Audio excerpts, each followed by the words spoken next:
अच्छा। आज का टाइटल है सदा के स्नेही कैसे बने। सदा के स्नेही कैसे बने। और ये ईश्वर महावाक्य सुनने से पहले हम खुदा स्नेह खुदा के साथ स्नेह हमारे प्रेम की एक छोटी सी स्टोरी सुनते हैं। एक बार एक कंधार के बादशाह थे। उनको कोई पुत्र नहीं था।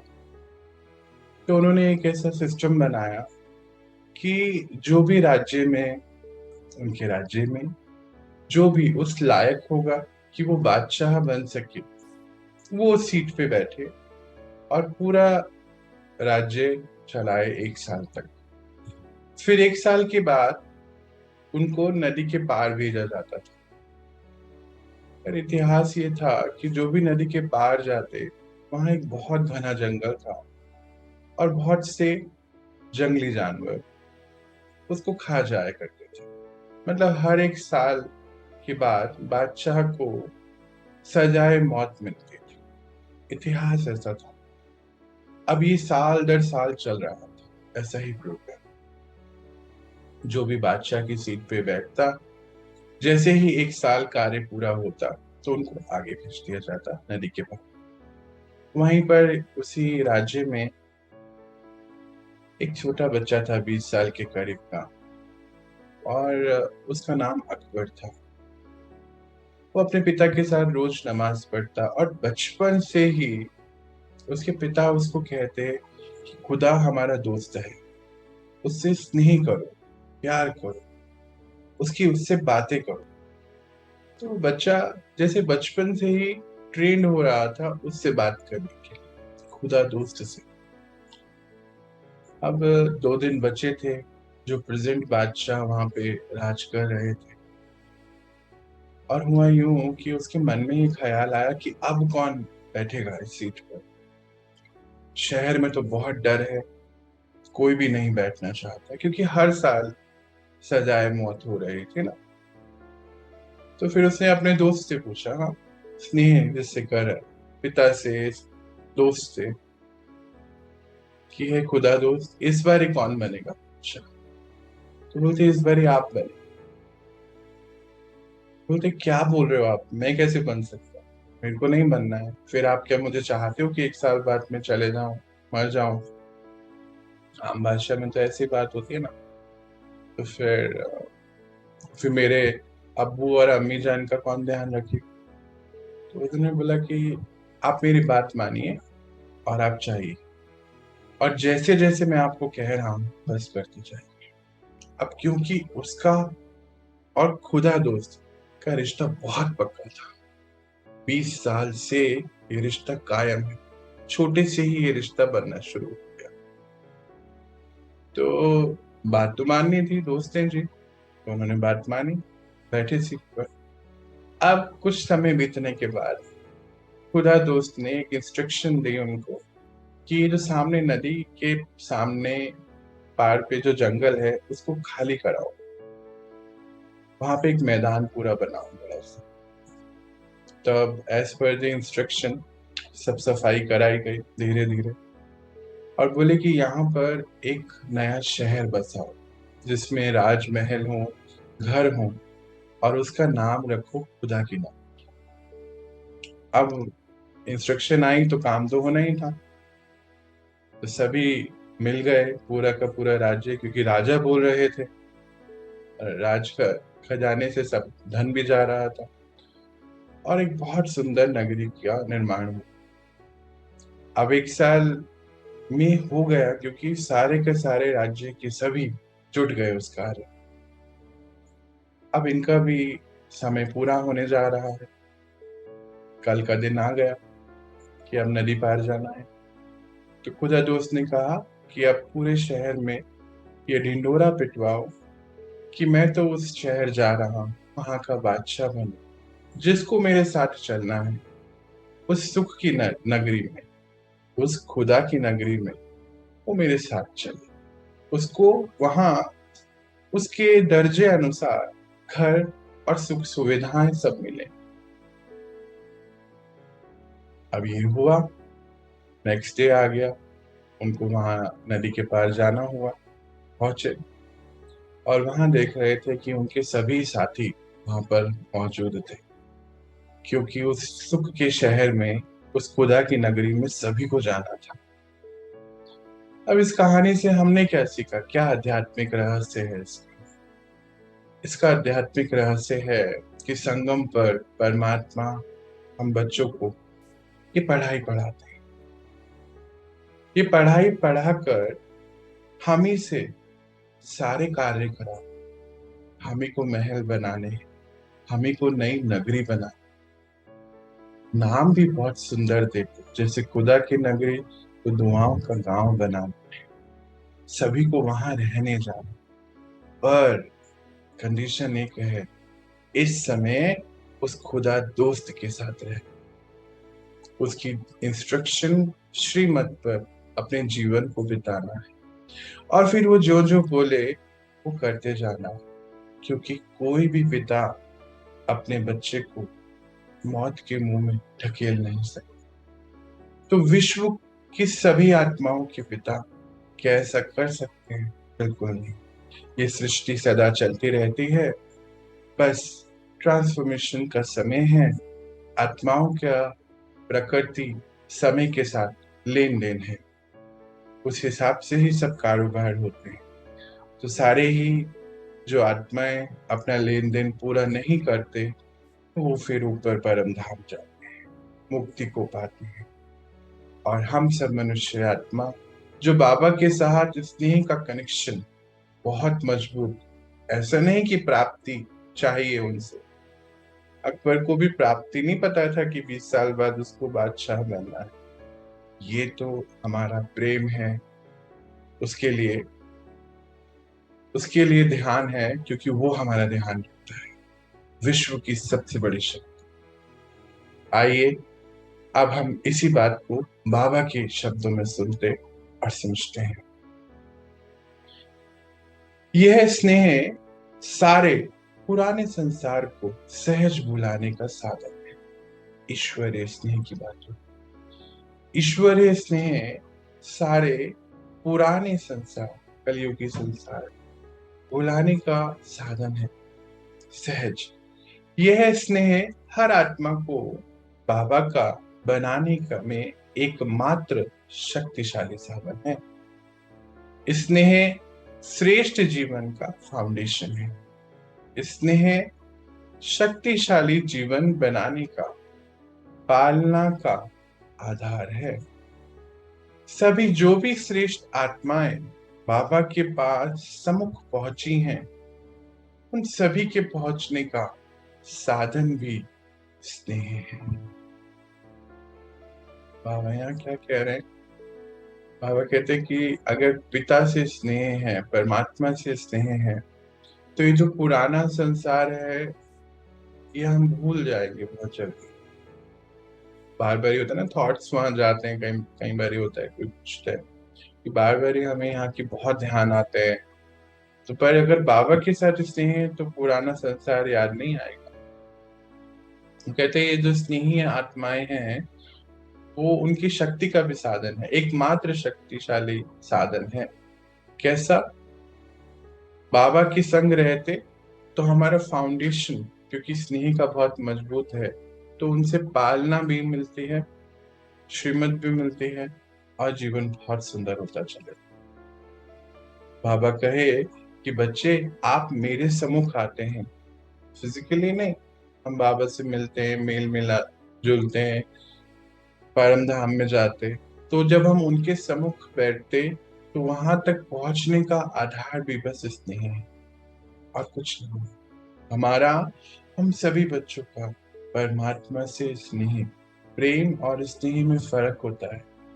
प्रेम में कुछ कंडीशंस होते हैं, कुछ चाहिए होता है। स्नेह में कोई कंडीशन नहीं, अनकंडीशनल लव।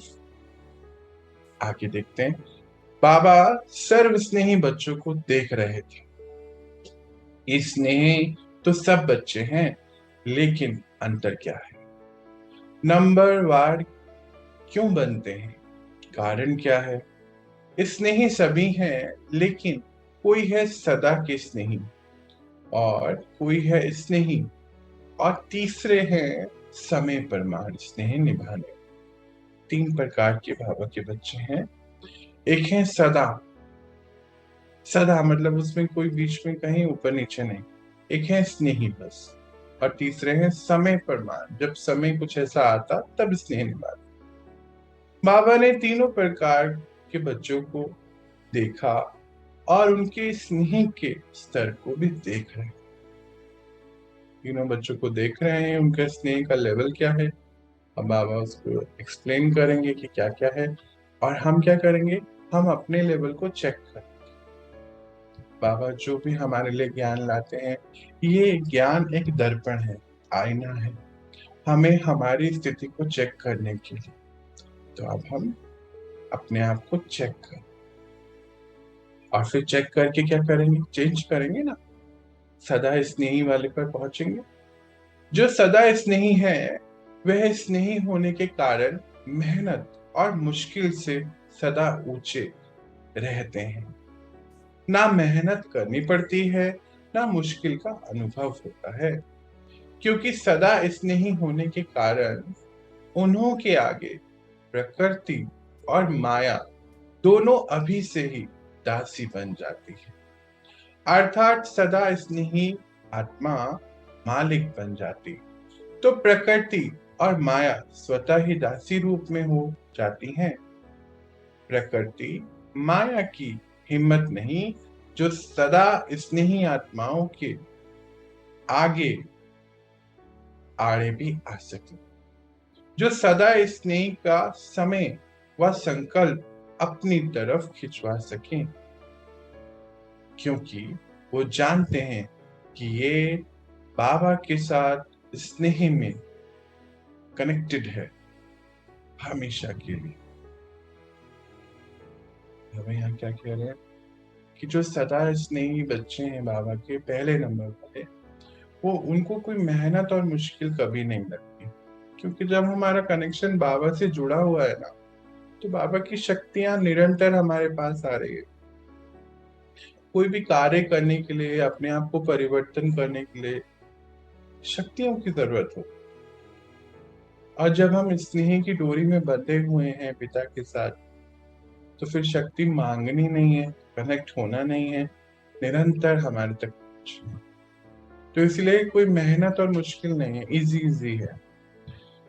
और स्नेह होने के कारण, शक्ति रहने के कारण, प्रकृति और माया दोनों ही दासी बन। दासी का अर्थ क्या होता है, ऐसा नहीं सोचना दासी दूसरे लोग। दासी सतयुग में क्या होते हैं, दासी सहेली के रूप में होते हैं, सखा के रूप। तो ये दोनों हमारे सखा बन जाते हैं। तो कंपटीशन तो प्रकृति से हम नहीं कर सकते ना, पर वो हमारे से, क्योंकि हम हमारा बाबा के साथ स्नेह, बाबा की शक्तियां हमारे पर आ रही हैं, और हमसे निरंतर रेडिएट हो रही हैं सभी को, सभी मनुष्य आत्माओं को। और धीरे धीरे तो क्या है, अंदर से सभी के प्रति एक जैसा भाव आना शुरू हो जाता है, एक्सेप्टेंस बढ़ जाती, विश्व कल्याणकारी का भाव बढ़ जाता है। निमित्त आत्माएं जो हैं बाबा की, वो तो सभी के लिए प्रेम रखते, तो जिनसे बाबा का प्रेम है, तो बाबा का उनसे है, और उस प्रेम की वजह से हमारे में से परमात्मा की शक्तियां रेडिएट होती रहती हैं। आत्मा के ही 7 गुण हमारे, पर वो अनंत हैं उसमें, और उस अनंत सागर से हम कनेक्टेड होने की वजह से वो रेडिएट हुई हुई शक्तियां सभी को मिल रही हैं, प्रकृति को भी मिल रही हैं। और माया क्या, यानी कि 5 विकार। तो जब आत्मा शक्तिशाली है, तो 5 विकार भी उसके ऊपर हावी नहीं हो सकते, क्योंकि आत्मा को टचिंग भी मिल रही है बाबा से। तो इसलिए माया और प्रकृति दोनों दासी बन के रहती है, ये कहने बाबा का अर्थ है। कहते किसी भी कारण जो है, स्नेही आत्माओं के सामने माया और प्रकृति हिम्मत भी नहीं करते, जैसे कि अपनी तरफ उनका संकल्प नहीं खिंचा सकते, क्योंकि वो पावरफुल है ना, तो स्नेही आत्मा है। सदा स्नेही आत्माओं को का हर समय, हर संकल्प है ही बाबा की याद और सेवा के प्रति। बाबा की याद और बाबा जो सेवा दे उसके प्रति। इसीलिए प्रकृति और माया भी जानती हैं कि ये सदा स्नेही बच्चे संकल्प से भी कब हमारे अधीन नहीं हो सकते। सर्व शक्तियों के अधिकारी आत्माएं हैं। सदा स्नेही आत्मा की स्थिति का ये गायन है, एक बाबा दूसरा न। बाबा ही हमारा संसार है। बाबा कहे कि क्योंकि ये इनका हर संकल्प ही परमात्मा से जुड़ा हुआ है, उनकी याद में है और सेवा के प्रति है, तो कोई तीसरी कोई बात है ही नहीं ना, चिटपिट नहीं है अंदर। इसलिए प्रकृति और माया भी जानती है कि ये सदा स्नेही बच्चे हैं बाबा के, तो इनके हर संकल्प बाबा से कनेक्टेड होने की वजह से हमारे अधीन कभी नहीं हो सकते। तो सर्व शक्तियों की अधिकारी आत्माएं सदा स्नेह की स्थिति में रहते, तो उनका गायन भी ये है कि एक बाबा दूसरा ना। बाबा ही हमारा संसार है। अब दूसरे नंबर की आत्मा के बारे में बाबा बता, तो हम सुनेंगे ध्यान से। स्नेही आत्माएं स्नेह में रहती जरूर है, लेकिन सदा ना होने के कारण कभी कभी मन के संकल्प द्वारा भी कहाँ और तरफ स्नेह जाता है। बहुत थोड़ा बीच बीच में स्वयं को परिवर्तन करने के कारण कभी मेहनत का, कभी मुश्किल का अनुभव सामना भी करना पड़ता है, लेकिन बहुत थोड़ा। जब भी कोई प्रकृति व माया का सूक्ष्म वार हो जाता है, तो उसी समय स्नेह के कारण याद बाबा की जल्दी आ जाती है और याद की शक्ति से अपने को बहुत जल्द परिवर्तन भी कर लेते हैं और उस परिस्थिति से बाहर भी आ जाते हैं। लेकिन थोड़ा सा समय और फिर भी कुछ संकल्प मुश्किल या मेहनत में लग जाते। कभी कभी स्नेह साधारण होता है और कभी कभी स्नेह में लीन रहते। स्टेज में फर्क पड़ जाता है, लेकिन फिर भी ज्यादा समय वह संकल्प व्यर्थ नहीं आता। कभी व्यर्थ होता तो उसको फिर परिवर्तन। इसीलिए स्नेह है, लेकिन सदा स्नेही ना होने के कारण सेकंड नंबर हो जाता है। दूसरे नंबर वाले बच्चों को समझ लेते हैं बाबा।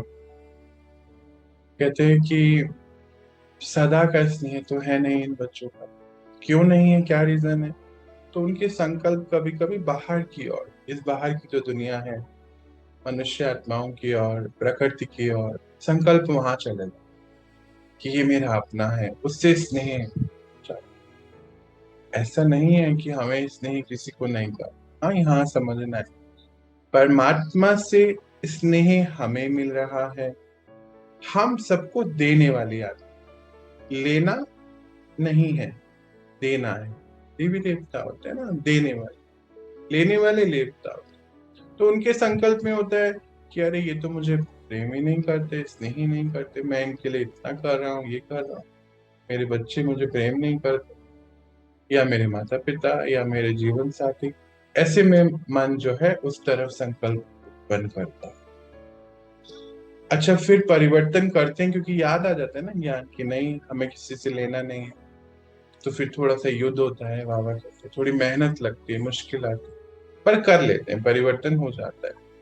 कहते हैं फिर कभी कभी माया के कोई सूक्ष्म वार या प्रकृति द्वारा कोई, यानी कि कोई बीमारी आ गई या माया का कोई कोई विकार हावी हो गया, तो उस समय फिर से कनेक्ट हो जाते हैं बाबा।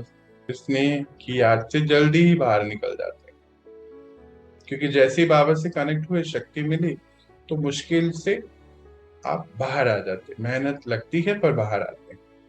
तो क्या हुआ, कभी कभी हुआ ना, मतलब कनेक्शन परमानेंट नहीं हुआ। तो कभी कभी तो साधारण होता है, कभी कभी लीन हो जाता है बाबा के साथ, स्नेह में लीन। तो स्टेज में कहते बाबा फर्क पड़ जाता है और इसी की वजह से उनको व्यर्थ संकल्प आते भी हैं, पर वो परिवर्तन कर स्नेही हैं, लेकिन सदा ना होने की वजह से सेकंड नंबर पे आ जाते। अब तीसरे बच्चे के बारे में बता रहे हैं। समय प्रमाण स्नेह निभाने वाले ऐसी आत्माएं समझती हैं कि सच्चा स्नेह सिवाय बाबा के और कहीं से नहीं मिल सकता, और यही रूहानी स्नेह सदा के लिए श्रेष्ठ बनाने वाला है। ज्ञान अर्थात समझ पूरी होती है और स्नेह भी है, परंतु जीवन प्रिय भी लगता है, परंतु अपनी देह के लगाव के संस्कार या कोई भी विशेष पुराने संस्कार व किसी व्यक्ति व वस्तु के संस्कार व व्यर्थ संकल्पों के संस्कार वश कंट्रोलिंग पावर ना होने के कारण व्यर्थ संकल्पों का बोझ है। वह संगठन अर्थात ईश्वरीय परिवार की शक्ति की कमी होने के कारण संगठन में भी सफल नहीं हो सकती। बहुत ध्यान से समझेंगे, बाबा ने सारे कारण बताए। कहते ये जो तीसरी आत्मा है, बाबा कहे कि इनको पता है, ज्ञान पूरा है कि बाबा के अलावा इनको सच्चा स्नेह कहीं से नहीं मिलता। अनुभव भी करते हैं, स्नेह भी निभाते हैं, ऐसा नहीं कि स्नेह नहीं, पर समझ होने के बाद भी क्योंकि उनके अपने देह के प्रति लगाव के संस्कार है। मैं पन आ जाता, मेरा शरीर, मेरा बच्चा, मेरा ये घर, मेरी फैमिली, मेरा बैंक बैलेंस, ऐसा लगाव आ जाता। पता है कि बाबा के साथ स्नेह है, बाबा से जैसा स्नेह कहीं किसी और मेरे से नहीं मिल सकता। ज्ञान पूरा है, अनुभव भी कर लिया, पर फिर भी उनका कड़क संस्कार होता है ना कोई। कहते या फिर किसी व्यक्ति या वस्तु के प्रति उनके कड़क संस्कार यानी कि अटैचमेंट, या व्यर्थ के संकल्पों का संस्कार, मतलब व्यर्थ सोचते रहते हैं, सोच कल क्या होगा, अरे अच्छा पहले मैं ऐसा कर लेता तो ऐसा हो, मतलब व्यर्थ के संकल्प होता है। कहते वो उनके वश हो जाते, इसलिए उनकी कंट्रोलिंग पावर अपने ऊपर ना होने के कारण बहुत व्यर्थ संकल्पों के बोझे में आ जाते, बहुत अपने आप को बोझे में कर लेते। कई बार तो ऐसा होता है कि रोने भी लग पड़ते हैं बोझे से, मुझसे नहीं हो पा रहा, मैं कैसे करूंगा या कैसे करूं। तो जैसे अगर हम बोझे में आ गए तो बाबा के साथ तो हमारा कनेक्शन खत्म हो गया ना। बाबा क्या है, कोई नाम थोड़ी है, वो एक फ्रीक्वेंसी है, हाई फ्रीक्वेंसी। अब हाई फ्रीक्वेंसी से तो मुझ आत्मा को कनेक्ट होने के लिए हाई जाना पड़ेगा ना। पर अगर बोझा आ गया तो हम उसी के बारे में सोचते रहे, कुछ भी स्थिति आई, परिस्थिति आई, तो जैसे ही हम परिस्थिति से कनेक्ट हो गए तो हम बाबा से दूर हो गए, डिस्कनेक्ट हो गए।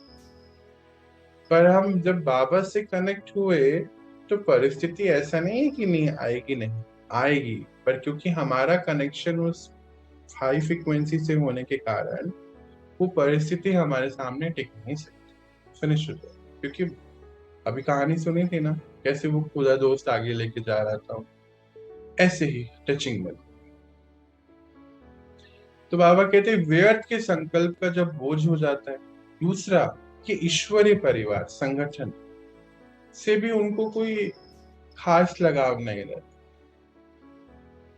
बहुत ध्यान वाली बात, कहते तो हैं परमात्मा से प्यार है, पर संगठन से लगाव नहीं, संगठन से उनका कनेक्शन अच्छा नहीं है। संगठन के प्रति उनका स्नेह ना होने के कारण फिर सफलता नहीं मिली। क्यों ऐसा बोला बाबा ने ये ईश्वरीय परिवार के बारे में, संगठन के बारे में? क्योंकि जब हम कलयुग से सतयुग में जाने की तैयारी कर रहे हैं तो सहारे की भी जरूरत होती है। हमारे आसपास सारे ही कलयुगी आत्माएं, हम अपनी बात किससे रख सकते? उनसे कहेंगे तो उनको तो ज्ञान समझ ही नहीं आने वाला है। किससे हम पूछें, किससे हम, कि हम आगे कैसे बढ़ेंगे? ये परिस्थिति मेरे सामने आ रही है, अगर कोई भाई बहन है कुछ है, उससे पूछते कि ये हो रहा है, तो हमें वो गाइड करे, क्योंकि स्नेह है। और जब ईश्वरीय परिवार से स्नेह ना है, नहीं है, तो फिर सफल नहीं। संगठन की परिस्थिति स्नेह को समाप्त कर अपनी तरफ खींच लेती है। ध्यान से सुनो। और कोई सदा ही दिल शिकस्त जल्दी होते हैं। अभी अभी बहुत अच्छे उड़ते रहेंगे, और अभी अभी देखो तो अपने आप से ही दिल शिकस्त हो जाते हैं। यह स्वयं से दिल शिकस्त होने का संस्कार भी सदा स्नेही बनने नहीं देता। किसी न किसी प्रकार का संस्कार परिस्थिति की तरफ, प्रकृति की तरफ आकर्षित कर लेता है, और जब हलचल में आ जाते तो स्नेह के अनुभव नहीं करते। अनुभव ना होने के कारण स्नेही जीवन प्रिय लगने के बाद भी फिर मेहनत से बाबा की याद आती है। बहुत मतलब बहुत पीछे हो गए ना बात ये। क्या इसको समझते हैं? कहते संगठन में कोई परिस्थिति आ, किसी ने कुछ कह दिया। अभी देखो जहाँ पे 100 लोग रह रहे हैं, 10 लोग रह रहे हैं, तो बातें तो ऊपर नीचे संस्कारों के हिसाब से आती ही। सभी के अलग संस्कार है। तो मानो किसी ने कुछ कह दिया, तो बस उनका तो स्नेह जैसे खत्म हो जाता, दिल शिकस्त हो जाते हैं। अरे उसने ऐसे कैसे कह दिया, व्यर्थ संकल्प चलते रहेंगे चलते रहेंगे चलते रहेंगे। इतना ज्यादा चलते हैं कि संगठन को ही समाप्त करने की सोच लेते हैं, मतलब कि हम दूर हो जाए उनसे, हम नहीं रह सकते, ऐसा सोच लेते हैं। कहते फिर क्या हुआ कि परिस्थिति ने अपनी तरफ आकर्षित कर लिया, प्रकृति ने अपनी तरफ आकर्षित कर लिया। इस वजह से हलचल में आने की वजह से फिर बहुत पीछे जाके उनको बाबा की याद आती है कि अरे बाबा भी है ना कहीं। भूल जाते ना, पहले तो सब संकल्प उसी तरफ चले गए कि अरे उन्होंने मुझे ऐसा क्यों कहा। तो इसके लास्ट में बाबा की याद आती है। अब फिर बहुत मेहनत लगती है ना कनेक्शन करने में। बहुत ट्राई करते हैं कि अभी फिर बाबा से स्नेह में समा सके, समा जावे, परंतु ये संस्कार दिल शिकस्त होने के उनको बहुत मेहनत कर। कहते भी हैं कि हम बाबा से कनेक्ट होने की बहुत कोशिश कर रहे थे, पर कनेक्शन होता ही नहीं है। बहुत सारे टेढ़े मेढ़े संकल्प हैं, बुद्धि न जाने क्या क्या दिखा। ऐसे भी कहते हैं, चेक करो अगर हमारा ऐसा कुछ है और ठीक करेंगे इसको। तो समय प्रमाण, परिस्थिति प्रमाण हलचल में आ जाने के कारण कभी याद करते, कभी युद्ध की जीवन ज्यादा हो, और स्नेह में समाने की जीवन में अंतर पड़ जाता, कम हो जाता है। इसीलिए तीसरा नंबर बन जाते हैं। फिर भी विश्व की सर्व आत्माओं में तीसरा नंबर भी अति श्रेष्ठ ही कहेंगे, क्योंकि बाबा को पहचाना है। बाबा के बने, ईश्वरीय परिवार के बने, भले ही पीछे से, भले ही मेहनत करें, भले ही कभी ऊपर नीचे हो, पर चलो फोटो में तो कोई है।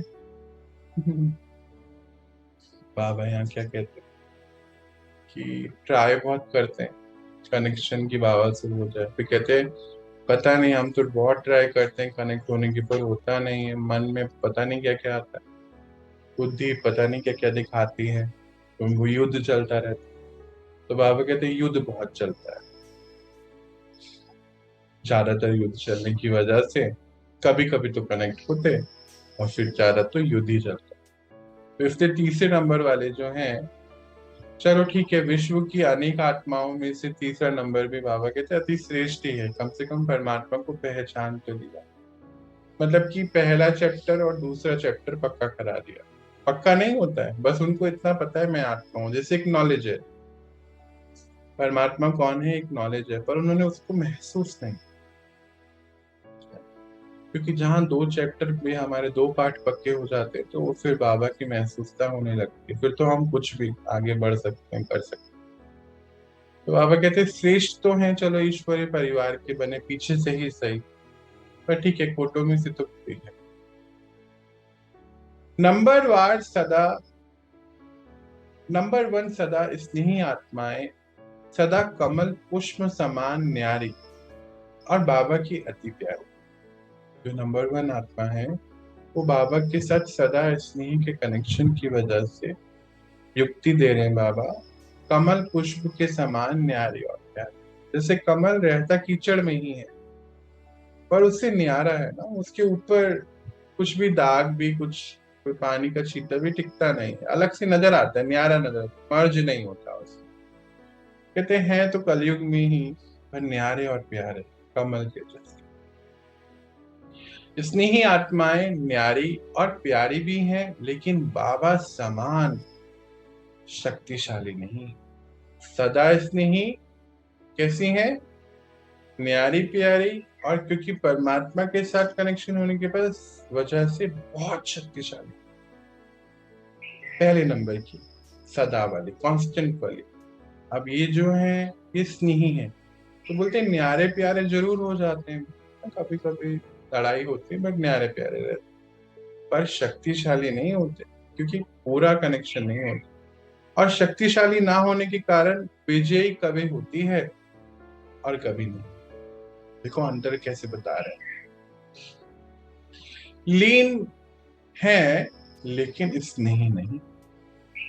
उन्हों का विशेष यही स्लोगन है, तुम्हारे हैं तुम्हारे रहेंगे। कौन से वालों का, नंबर वन जो है, तुम्हारे हैं तुम्हारे रहेंगे, ऐसा स्लोगन रहता है।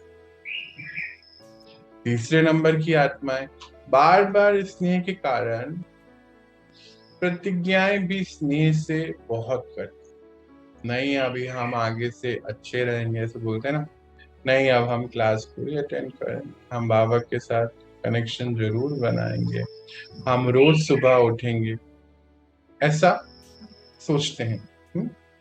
तो तीसरे नंबर वाली आत्माएं बार बार स्नेह के कारण प्रतिज्ञा बहुत करते हैं, बस अभी ऐसा बनना है, अभी ये करेंगे, क्योंकि अंतर तो जानते हैं ना।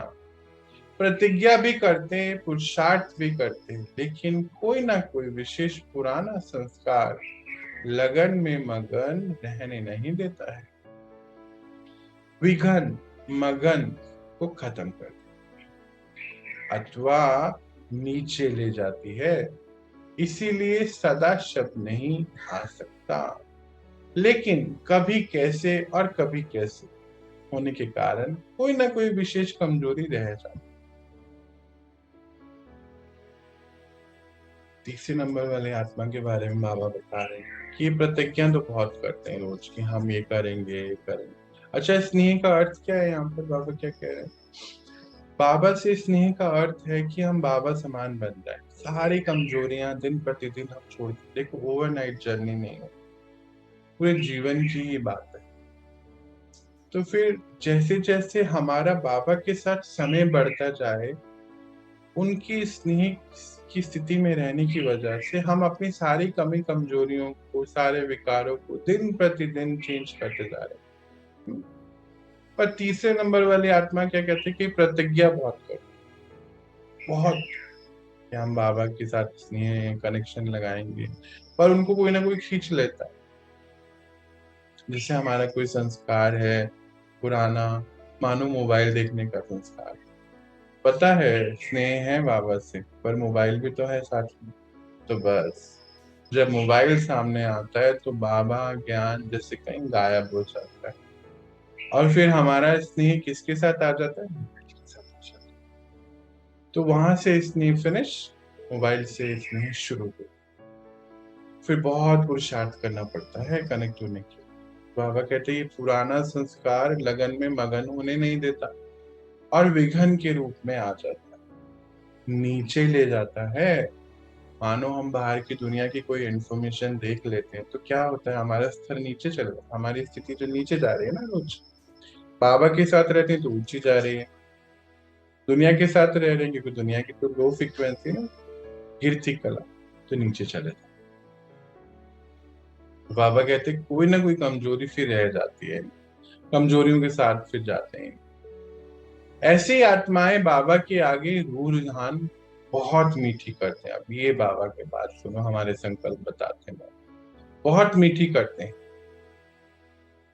इज्जत बहुत करते हैं, दिखाते भी हैं। कहते हैं डायरेक्शन तो आपकी है ना, लेकिन हमारी तरफ से करो भी आप तो परमात्मा हैं, भगवान हैं, आप तो कर ही सकते, आप ही हमारे लिए करो, पर उसका जो फल है वो पावे हम। बाबा आप ज्ञान दे रहे हो, आप डायरेक्शन दे रहे हो, तो आप ही हमारे लिए कर दो, और उसका फल हमें बहुत बहुत स्नेह दिखाते हैं। कहते हैं कि हम तो आपके बच्चे हैं, आप तो हमारे पिता हैं, आप तो हमारे बारे में सब जानते। बाबा कहे लेकिन बच्चे मैं जानता तो हूं, पर आप मेरी कहना तो माने, बात तो माने। तो कहते हैं बाबा हम आपकी बात मान कर तो रहे हैं, पर आप ही करो, क्योंकि आप फास्ट हो, आप ही मेरा ये काम करो, मेरा ये विकार आप ही दूर कराओ, आप निमित्त हो मेरी मदद करने के, आपने कहा था कि करनी पड़ेगी, तो बाबा आप ही मेरे विकारों पर जीत। बाबा हमारे संकल्पों को पढ़ के बता रहे। बाबा कहे बच्चे हाँ मैं जानता हूं, लेकिन आप भी तो मेरी मानो सही। लेकिन बच्चे तो हुज्जत में यही कहते कि हम नहीं माने, आपको ही मानना पड़ेगा, बाबा आपको आकर ही करना। तो बाबा को फिर भी बच्चों पर रहम आता है कि है तो मेरा ही परिवार, है तो मेरे ही बच्चे, इसलिए स्वयं भी निमित्त बनी हुई आत्माओं से उनको बहुत शक्तियां विशेष पहुंचाते हैं, शक्तियां विशेष दिलवाते हैं। परंतु हम देखो आगे बाबा क्या कहते हैं, परंतु कोई शक्ति लेने नहीं चाहे और लेकर बदलना ही नहीं जाए चाहे, तो शक्तियां व्यर्थ चल जाए, बल्कि वही शक्तियां लेकर और ही कड़क संस्कारों में मस्त हो जाती। शक्तियों को धारण नहीं करने की वजह से, परखने की ना वजह से और ही नीचे गिरते जाते। अब जैसे कोई ताकत दे, कोई ताकत की चीज खिलाना चाहे पर कोई खावे नहीं, तो बाबा क्या करे। बच्चे बाबा तो आपको शक्ति पहुंचा रहा, आप कहाँ लगा रहे हो चेक करो। बाबा देखो कितने मीठे तरीके से समझाते हैं। कहते बच्चे हाँ मैं जानता हूँ, ठीक है, मैं कहते फिर नहीं मानने के बाद भी वो किसी ना किसी को निमित्त कर उन तक शक्तियां पहुंचवाते हैं। बाबा भेज रहे हैं, सकाश दिलवा रहे हैं, पर कहते कोई लेना नहीं चाहता, तो फिर बाबा क्या कर सकते। और कई बार तो कहते हैं शक्ति को लेके और उसको अपने संस्कारों को पक्का करने में लगा, जैसे मानो हमारा कोई गलत संस्कार है, उसी को करते रहेंगे तो फिर वो पक्का हो जाएगा ना। बाबा कहते मैं तो खिलाना चाहता हूँ, शक्तियां देना चाहता हूँ, पर आप करते नहीं। फिर एग्जाम्पल भी दे रहे थे, कोई शक्ति की चीज खिलाना चाहे पर आप खाओ ही नहीं, तो फिर मैं क्या कर सकता हूँ। कहते भी हैं बाबा विशेष शक्ति दो, आप मुझे बल नहीं देते। बच्चे बाबा तो हर पल आपको बल देते हैं, श्रीमत देते हैं। बच्चे श्रीमत पर तो आपको ही चलना पड़ेगा। बाबा जी को बताते कहते बाबा तो बल दे रहे हैं, पर आप श्रीमत भी दे रहे हैं, पर आपको ही चलना पड़ेगा ना। बाबा विशेष शक्ति देते भी हैं और कोई कोई धीरे धीरे शक्तिशाली बनते बनते तीसरे नंबर से दूसरे नंबर भी आ जाते हैं। बाबा को ऐसे बच्चे बेहद अच्छे लगते जो स्वयं पर कार्य कर आगे बढ़ना चाहते, लेकिन कोई कोई बहुत अलबेले होने के कारण जितना लेना चाहें उतना नहीं ले सकते। तो तीनों ही प्रकार के हैं तो स्नेही, कहते तो स्नेही बच्चे ही हैं, टाइटल सभी का स्नेही बच्चे हैं, लेकिन नंबर वार है, इसीलिए भविष्य भी नंबर वार बनता है। देखो कैसे कह रहे हैं। अच्छा, जिन्हों की पढ़ाई की प्रीत है वे सदा शक्तिशाली स्नेही स्नेही रहते।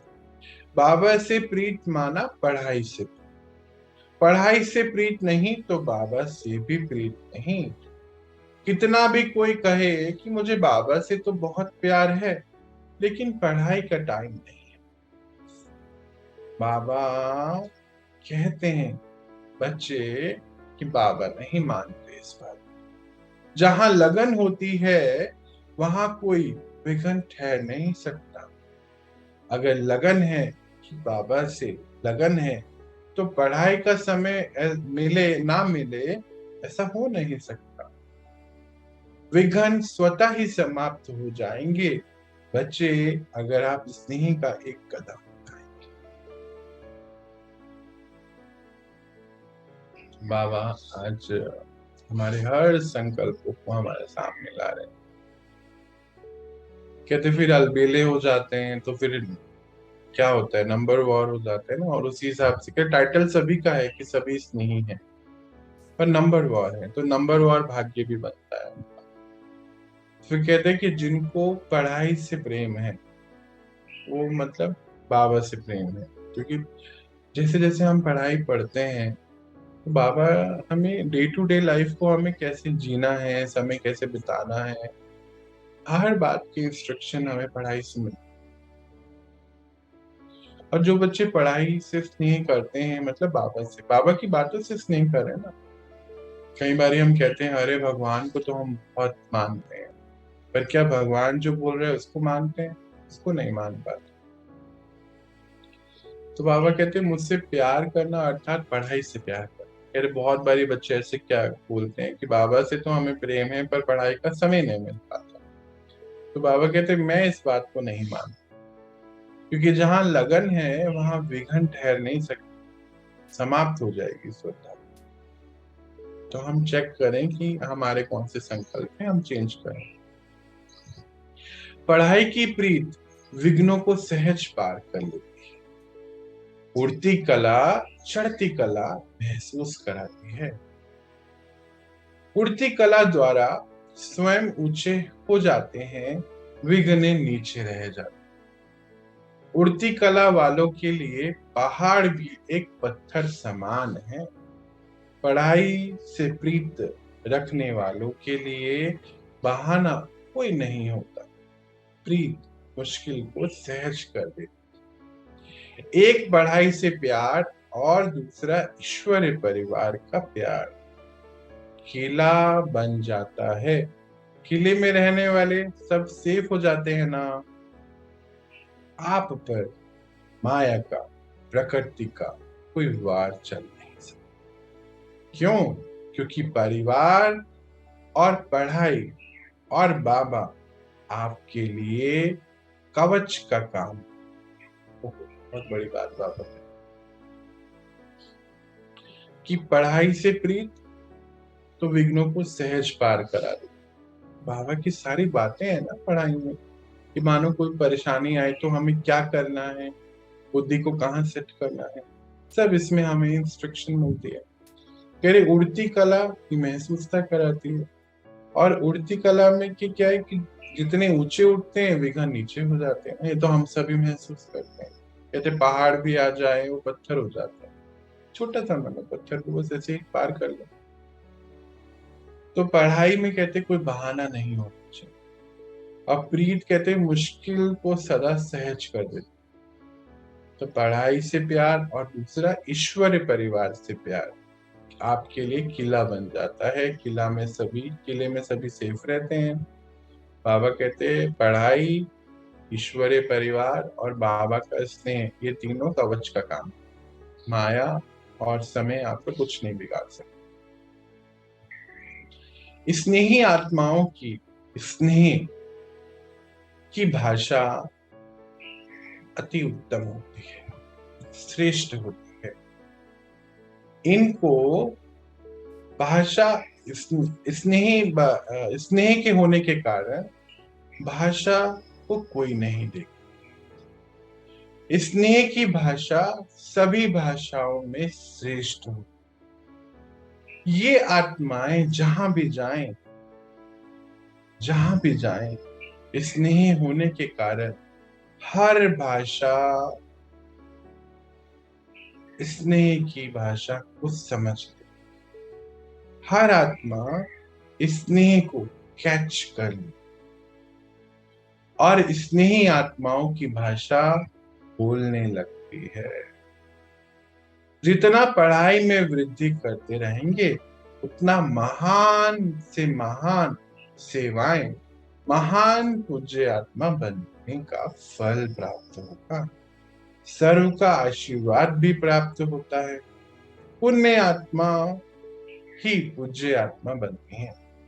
अभी पूज्य आत्मा बनती हैं, फिर भविष्य में अभी पुण्य आत्मा बनती है, फिर भविष्य में पूज्य आत्मा। पर आज अगर पुण्य नहीं तो भविष्य में पूज्य नहीं बन सकते। बच्चे इस तरफ ध्यान दीजिए। पूज्य आत्मा बनना भी जरूरी है, उससे पहले पुण्य आत्मा। अच्छा, कितनी बड़ी बात बाबा ने, ये तो मेरा पर्सनल अनुभव भी अपना रहा है। बहुत जगहों पे हम रहे, वहां पे भाषा का बहुत अंतर था, पर क्योंकि स्नेह होने के कारण बाबा से स्नेह, फिर सभी से स्नेह होता, तो कहते भाषा आड़े नहीं आएगी आप।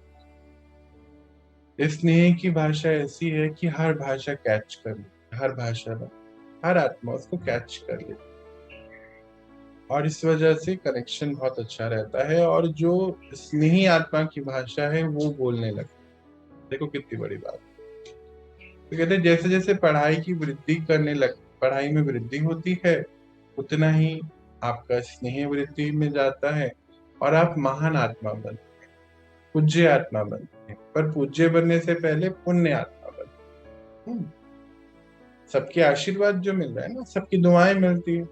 कोई भी पुण्य कर्म करो तो अन्य आत्माओं की दुआएं मिल रही हैं। तो आज की जो पुण्य आत्मा है वो कल की पूज्य आत्मा। पर अगर आज पुण्य नहीं तो कल पूज्य। इसका इक्वेशन है, बाबा ने बड़ा पक्का कराया। तो बोलते हैं कि पुण्य आत्मा बनना जरूरी है, उससे पहले बोले पूज्य आत्मा बनना जरूरी है, पूज्य आत्मा से पहले पुण्य आत्मा बनना है, और उसके लिए पढ़ाई करना। काशी बाबा ने अच्छा बोला, अच्छा कहा। तो हम आज का सार देख लेते हैं। रूहानी स्नेह क्या होता है? पुराने संसार को सहज भूलने का साधन, बाबा के सम्मुख पहुंचने का भी साधन है, शक्तिशाली जीवन बनाने का, व बाबा की पालनाओं को पाने का भी साधन है। सदा स्नेह के लक्षण क्या है? प्रकृति और माया दोनों सदा के लिए दासी बन जाती है। हर समय हर संकल्प बाबा की याद और सेवा के प्रति ही उठता है।